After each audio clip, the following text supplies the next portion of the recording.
Imagine walking into your minimum wage job, exhausted after a full day of college, only to have your district manager treat you like dirt because you're wearing jeans.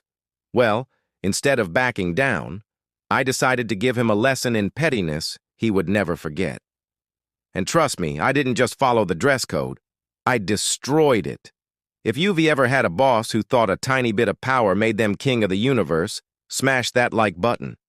And subscribe if you love stories where justice hits harder than a plot twist, because this is one of the most satisfying revenge stories you'll hear today. I was 19 years old, broke, tired, and trying to juggle a full college schedule with a 40-hour-a-week job at one of those big video rental stores, right during the final dying days of that whole business model. It wasn't glamorous, it definitely wasn't fun, but hey, it paid my rent, and that's what mattered. Our store was never really busy. We were in a small town, had a lot of regulars, and most nights were pretty quiet. It was just a small team of 7 of us, so everybody knew everybody. And honestly, management barely even noticed what we wore. The official dress code was technically business casual. You know, a collared shirt, no jeans. But literally everyone wore jeans. My manager, the supervisors, the other part-timers, all of them. Nobody cared. Until the day the district manager walked in. His name was Craig, and he had the personality of a soggy, saltine cracker mixed with a middle school hall monitor. This guy lived for the tiniest bit of power he could find. He had that stiff-spined posture of someone who genuinely thought the words corporate policy were a core part of his identity. I can still see it so clearly. I walked in that day wearing jeans and a simple button-down shirt after a long, draining day of college classes. I clocked in, grabbed the store keys, and started my usual routine, sorting returns, checking the overnight drop box, and greeting the handful of regulars who were browsing. Then, all of a sudden, I felt a sharp tap on my shoulder. I turned around. And there was Craig. Arms crossed, lips pursed so tight it looked like he'd been sucking on a lemon all morning. "We need to talk." Oh, you know that tone. It's the, "I'm about to make your life miserable just because I can" tone. He pulled me aside between the comedy and drama aisles, treating me like I was some kid he'd caught shoplifting Twizzlers. "You're in violation of dress code," he said, his voice flat. "No jeans. You know better." I blinked. For a second, I genuinely thought he was joking. I replied, "Craig, everybody wears jeans here. I came straight from class. I didn't have time to go home and change." He cut me off before I could finish. "Doesn't matter. Policy is policy. Go home and change. If you want to finish your shift, you will not be wearing jeans." I just stared at him, completely in disbelief. I was the only employee scheduled for the entire 6 p.m. to midnight shift. If I left, he would be stuck running the whole store by himself for the rest of the night. So I tried to reason with him. I asked, "You do understand my house is a 15-minute drive away, right? That's almost an hour round trip, unpaid." His face didn't move. Not an inch. Not even a blink. "No, jeans." And there it was. The raw, unfiltered power trip. The desperate need to feel superior, all because he could. This was never about the clothes. It was about control. And right there in that quiet video store, something inside me just snapped. Driving home, I could feel the anger building up inside me. My chest was tight, my jaw was clenched, and my hands were shaking on the steering wheel. You know that kind of fury. I wasn't even mad about the stupid jeans anymore. I was mad about the disrespect, the public humiliation.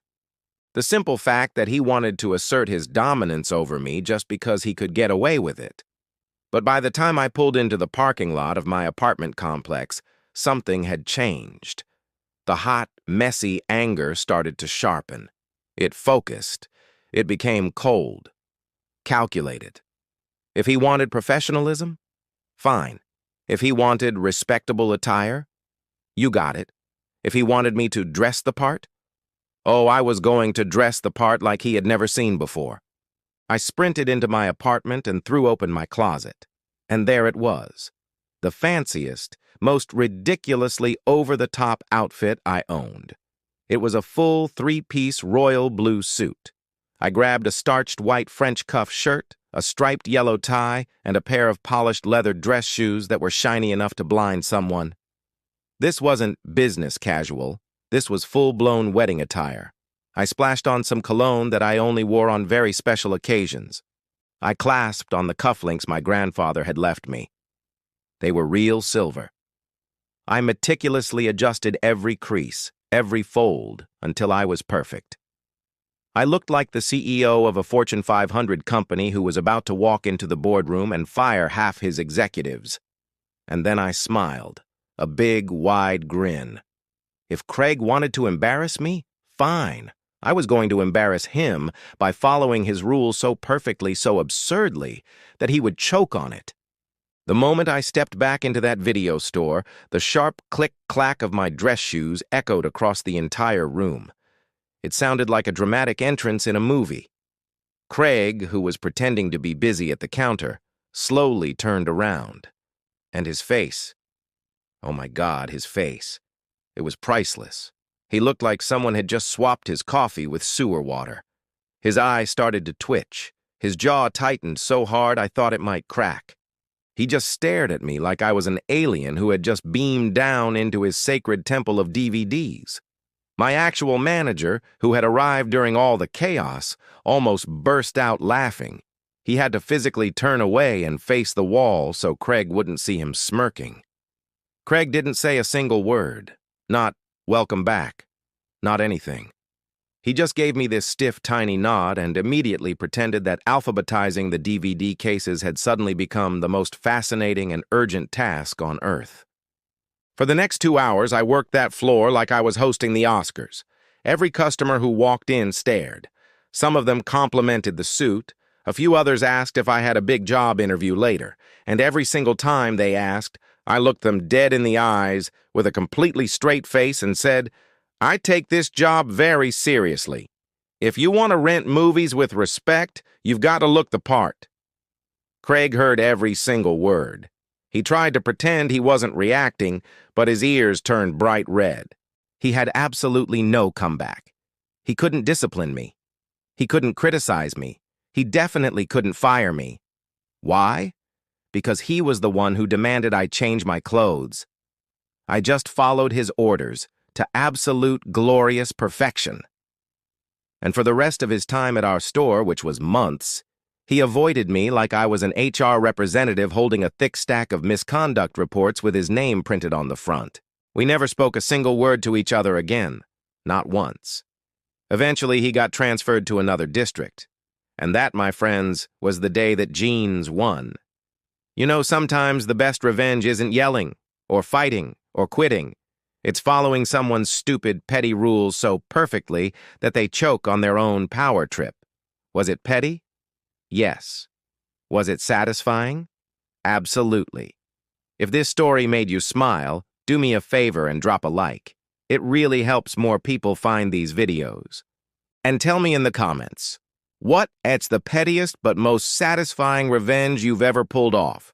I want to hear your stories. And of course, make sure you subscribe for more weekly revenge stories that hit you right in the soul. Thanks for watching, and I'll see you in the next one.